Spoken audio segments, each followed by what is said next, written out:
நிகழ்ச்சியின் இப்பகுதியை இணைந்து வழங்குவோர் திரு ராம்கி. திமுக இல்லைன்னா அடுத்த சாய்ஸ் விசிகாவுக்கு அதிமுகவை இருக்கும்னு சொல்றீங்க. ஆனால் அதிமுகவும் கூட்டணி ஆட்சி விவகாரத்தில் அவங்களுக்கும் விருப்பம் இல்லை. கூட்டணி ஆட்சிங்கிற பேச்சுக்கே இடமில்லை. தமிழ்நாட்டை சேர்ந்த மக்கள் அதெல்லாம் விரும்ப மாட்டாங்கன்னு திரு செல்லூர் ராஜு சொல்கிறார். இப்போது இரண்டு பக்கமும் அவங்களுக்கான வாய்ப்பு இல்லைன்னா வேற ஏதாவது மூன்றாவதாக ஒரு ஆல்டர்னேட்டர் நோக்கி விசிகா போகிற வாய்ப்பு இருக்கா? அவர் திமுக கூட்டணியில் தான் இருக்க போகிறோன்றதை உறுதிப்படுத்துகிறாரு, உத்தரவாதப்படுத்துகிறாரு திரு சிந்தனை செல்வன். இல்லை, ஆக்சுவலாக இது நீங்கள் சொல்கிற கணக்கில் 2026 கணக்கில் அந்த நேரத்தில் மாறுபடலாம். இன்றைக்கு ஜெயக்குமார் மறுக்கிறார், நாங்கள் கூட்டணி அரசியல் எங்களுக்கு நம்பிக்கை இல்லைங்குமே சொல்கிறார். செல்லூர் ராஜு சொல்கிறார். நான் ஆனால் நாளைக்கு கணக்குகள் மாறும் எப்படின்னு நமக்கு தெரியும். இன்னும் அது லாங் வே டு கோ, அதெல்லாம் இருக்குது. பட் இந்த நீங்கள் சொல்கிற விஷயம் இவங்க சொல்கிற ரெண்டு பேருமே சொல்லும்போது இந்த கூட்டணி 40 எத்தனை % சார் எடுக்கணும்னு சொல்கிறீங்க? கூட்டணி ஆட்சிலாம் டிமாண்ட் பண்ணணும்னா 40 சட்டமன்ற உறுப்பினர், 40 சட்டமன்ற குறைந்தபட்சம், அதாவது 4-8 ஆகும். 40 தான் கூட்டணி. அங்க ஒரு அதிமுக கிட்ட வந்தா 4-8 ஆகும். 35K கொடுக்கலன்னு சொன்னோம். கொடுக்கல 2006. அவருடைய நிலைப்ப நான் அப்படி புரிஞ்சுக்கிறேன்னா, திமுகவில் கொடுக்கப்படுகிற இடங்களை விட கூடுதல் இடங்கள் அதெல்லாம் உத்தரவாதப்படுது. அது உத்தரவாதம். பட் எந்த அளவுக்கு 4-8 ஆகும், 8-40 ஆகுமாலாம் தெரியாது. 4-40 ஆகிறதுக்கு வாய்ப்புகள்லாம் இல்லை. பட் அதெல்லாம் சீட்டு கணக்குகள், அது தேர்தல் நெருங்க தெரியும். ஆனா நான் இந்த கூட்டணிக்குள்ள குறிப்பா விடுதலை சிறுத்தைகளுக்கும் திமுக நடுவில் உரசல் விரிசலே இல்லை அப்படிங்கிறத நான் என்னால நம்ப முடியல. ஏன்னா இதே அரங்கில் நம்ம பேசியிருக்கோம். விக்கிரவாண்டி உரசல்னு வச்சுக்கிட்டா கூட பேச்சுக்கு அதை கல்டிவேட் பண்ற இடத்துல அதிமுகவும் இல்லை. அதிமுகவுக்கும் அதுல விருப்பம் இல்லை, விசிகாவுக்கும் அதுல விருப்பம் இல்லைன்னு தானே தோணுது. இன்றைய அளவுல விருப்பம் இல்லை. ஆனாலும் இது தீப்பொறி மாதிரி தானே, ஒரு இதுதான் ட்ரிகரிங் பாயிண்ட் தான். ஆக்சுவலா நான் சொல்லும் போதே விக்கிரவாண்டி இடைத்தேர்தலில் விடுதலை சிறுத்தைகள் ஒரு வாய்ப்பு கொடுத்துருவோம். நம்ம சொன்னோம் என்னென்ன சொன்னோம்னா, அவங்களுக்கான களம் உள்ள வலுவாக உள்ள இடம், அந்த இடத்துல அவங்க கொடுத்து அவங்களை எம்பவர் பண்ணலாம் நம்ம சொல்றோம். எப்படி ஈரோடு கிழக்கு இடைத்தேர்தலில் காங்கிரஸ் கட்சிக்கு ஒரு வாய்ப்பு கொடுத்தது, அது போல விக்கிரவாண்டியில் இடைத்தேர்தல் நிறுத்தி திமுக அவங்களுக்கு ஒரு வெற்றி கனியை பறித்து கொடுத்துருக்கலாம் நம்ம சொல்றோம். ஆனா எப்படி சொல்றாங்க, இல்ல அது திமுக ஏற்கனவே நின்ற இடம், அதனால அப்படி அதெல்லாம் சொன்னா கூட அந்த இடத்தில் அப்ப அந்த இடத்துல இன்னும் அதை கொடுக்க அது எம்பவர் பண்ணுவது மூலமாக அந்த பாண்டிங்கிறது இன்னும் இறுக்கமா இருந்திருக்கும். அது ஒரு விஷயம். ரெண்டாவது, இந்த ஒரு ஆண்டுகளாக ஒரு விஷயத்தை கவனிச்சிட்டு இருக்க அந்த கொடிக்கம்ப அரசியல் தமிழ்நாட்டில் பல்வேறு இடங்கள்ல விடுதலை சிறுத்தைகள் கட்சி கொடிகள் கொடிக்கம்பங்கள் ஏதோ ஒரு அது அரசியல் காரணங்கள் மறுக்கக்கூடும். ஆனால் அது நிர்வாக காரணங்களோட சொல்லலாம். ஆனா ஏதோ ஒரு காரணமாக பல இடங்களில் கொடிக்கம்பல் இருந்த இடம் அகற்றப்படுகின்றன, இல்ல அவங்களுக்கு அனுமதி கிடைக்காம இருந்தது. ஒரு விடுதலை சிறுத்தைகளோட எம்எல்ஏ கொடிக்கம்ப அனுமதி இல்லாம போராட்ட களத்தில் இறங்கி போராடுறாரு. அப்ப ஒரு விஷயம் நம்ம என்னன்னா, அப்ப ஒரு எம்எல்ஏவால அனுமதி பெற முடியலையா, இல்ல இந்த போராட்டங்கிறது ஒரு அடையாள அரசியலா நடத்தப்படுதாங்கிறது ஆக மொத்தம் ஏதோ ஒரு இஷ்யூ இருந்துட்டே இருக்கு. திரு சிந்தனை செல்வன், வேங்கை வயல் விவகாரம், ஆம்ஸ்ட்ராங் கொலை வழக்கு, முத்தமிழ் முருகன் மாநாட்டில் இயற்றப்பட்ட தீர்மானங்கள், அப்புறம் மது ஒழிப்பு மாநாட்டுக்கு அதிமுகவுக்கு அழைப்பு, இப்போ கூட்டணி ஆட்சி, அப்புறம் கொடிக்கம்பம் விவகாரம், இந்த மாதிரி திமுகவுக்கும் விசிகாவுக்கும் இடையேயான அந்த உரசல் ஒரு குறிப்பிட்ட இடைவெளியில் நடந்துகிட்டே இருக்கோ அப்படின்ற சந்தேகம் வருது. இல்லை, நான் இதில் ரொம்ப தெளிவாக நீங்கள் புரிந்து கொள்ள வேண்டிய விஷயம் என்னென்னா, திமுகவுக்கும் விசிகாவுக்கும் இடையிலான கூட்டணி வெறும் தேர்தல் கூட்டணியாக மட்டும் இல்லாமல் ஒரு வலுவான கருத்தியல் கூட்டணியாக இருக்கிறதுனால பலருடைய கண் அது உறுத்துது. சனாதன சக்திகள் இந்த கூட்டணிக்கு எதிராக எதையெல்லாம் செய்ய முடியுமோ அதெல்லாம் செய்கிறாங்க. மிக மிக சாதாரணமான விஷயங்கள் கூட ஊதி பெருசாக்கப்பட்டு அது இந்த கூட்டணி உடையாதா அப்படின்னு காத்திருப்பவர்களுடைய ஏக்கமாகவும் மாறிக்கிட்டு இருக்கு. என்னன்னா, இல்ல இல்ல இல்ல இல்ல ஐயோ, மரியாதைக்குரிய தோழர் ராம்கி அப்படி சொல்லல, நான் சமூகத்துல ஊடகங்கள்ல இருக்கிறத அப்படி நான் சொல்றேன். என்னன்னா, இன்னைக்கு இந்தியாவே ஆள விரும்புறோம்.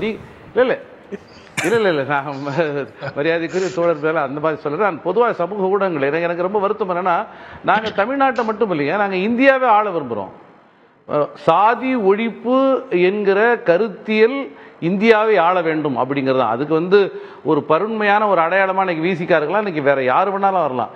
இப்போ நாங்கள் ஒரு ஐடியாலஜி தான் இந்த நாட்டை ஆளணும்னு நாங்கள் விரும்புகிறோம்.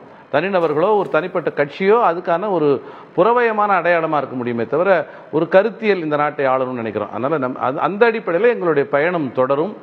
இன்னைக்கு இருக்கிற சூழல்ல மிக மோசமான சக்திகளுக்கு எதிராக அந்தந்த காலகட்டத்தில் அந்த காலத்தின் தேவைக்கேற்ப ஒரு முடிவை நம்ம எடுக்கிறோம். அந்த அடிப்படையில் இன்னைக்கு திமுகவோட இணைந்து இருப்பது தேசத்தை பாதுகாப்பதற்கு அது வலுவா இருக்கும், உகந்ததா இருக்கும் அப்படிங்கிற அடிப்படையில் ஒரு ஓவர் எஸ்டிமேட் தெரியுது அப்படின்னு திரு அக்னீஸ்வரன் சொன்னாரு. நீங்க உங்களை அதீத கற்பனையோடு இல்ல, அது அணுகுறீங்களா? வந்து நீங்க அது- கூட்டணி இல்ல, ஆட்சிங்கிறது அதீத கற்பனையோடு அணுகப்படக்கூடிய விஷயமா இருக்கா? 40 சட்டமன்ற உறுப்பினர்கள் இருந்தாதான் அது குறித்து தான் யோசிக்க முடியும். மீண்டும் சொல்லிடுறேன், கூட்டணி ஆட்சி என்கிற கருத்தியலை நாங்க கைவிட்டுறல. அடங்க மறுப்போம் அத்துமீறுவோம்ங்கிற முழக்கத்தை நாங்க கைவிட்டுறல. இந்த தலைமுறை தியாக தலைமுறையாக இருக்கட்டும் அப்படிங்கிற முழக்கத்தை கைவிட்டுல. விகிதாச்சார தேர்தல் முறை ஒத்த ஒரு தேர்தல் சீர்திருத்தம் தேவைங்கிறத நாங்கள் கைவிட்டுல. ஒட்டுமொத்த பஞ்சமி நிலங்களும் மீட்கப்படணும் அப்படிங்கிறத கைவிட்டுல. ஒட்டுமொத்த நில சீர்திருத்தம் உருவாக்கப்படணுங்கிறத நாங்கள் கைவிட்டுல. ஒட்டுமொத்த கோவில் நிலங்களும் நிலமற்ற ஏழை விவசாயிகளுக்கு பகிர்ந்தளிக்கப்படணும் அப்படிங்கிற கோரிக்கை நாங்கள் கைவிட்டுல. இதுவே எல்லாமே எங்களுடைய கோரிக்கை. அதை போலவே இந்தியாவை ஒரு சாதி ஒழிப்பு அரசியல் தான் ஆளணும் அப்படிங்கிறதுல எங்களுக்கு ஒன்றும் இல்லை. இது வந்து அதிகமான ஒரு ஆசை கிடையாது.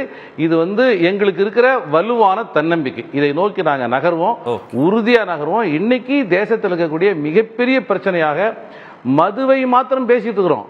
மது மட்டும்தான் அரசுடைய கையில் இருக்கு.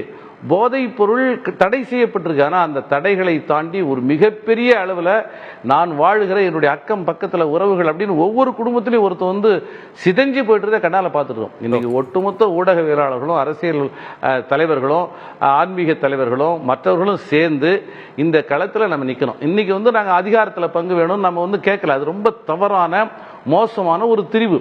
நீண்ட நெடிய காலமாக நாங்கள் வைத்துக் கொண்டிருந்த பல்வேறு விதமான தனித்துவமான அரசியலை அடுக்கிக்கிட்டே வரும்போது அரசியல் களத்துக்கு வந்த முதல் காலகட்டத்தில் நாங்கள் இப்படி கோரிக்கை வச்சோம் அப்படிங்கிறத நாங்கள் சொன்னோம்.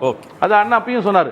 அம்மையார் ஜெயலலிதா உடல்நலம் இல்லாமல் இருந்தாங்க, தமிழ்நாட்டில் ஒரு மௌனம் இருந்தது. அந்த மௌனத்தை உடைச்சிக்கிட்டு நான் திமுக கூட்டணியிலே இருந்தாலும் ஒரு பொது வாழ்க்கைக்காக தன்னை அர்ப்பணித்திருக்கிற அம்மையார் வந்து உடம்பு சுகம் இல்லாமல் இருக்கிறாங்க போது போய் பார்க்கணும்னு சொல்லிட்டு அப்பல்லோ மருத்துவமனைக்கு போனவன் சிந்தனை தலைவர் தன்னுடைய பேரை சொல்லி நான் போயிட்டு வந்தேன் அப்படின்னு அவர் சொன்னார்.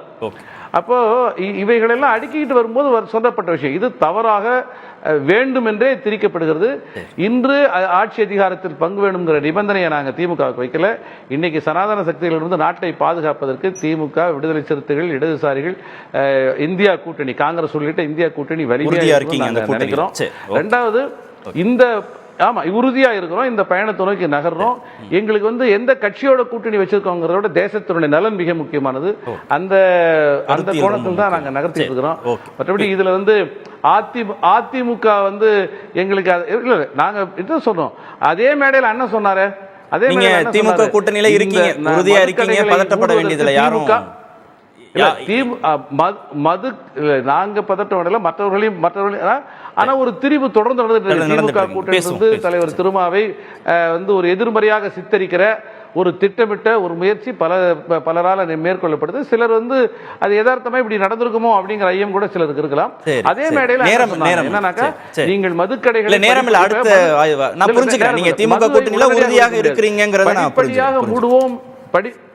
படிப்படியாக மூடுவோம்னு திமுக அறிவிச்சா எத்தனை விஜய் வந்தாலும் திமுக தான் மீண்டும் ஆட்சி அமைக்குங்கிறதையும் அதே கூட்டத்தில் தான் அண்ணா சொன்னாங்க.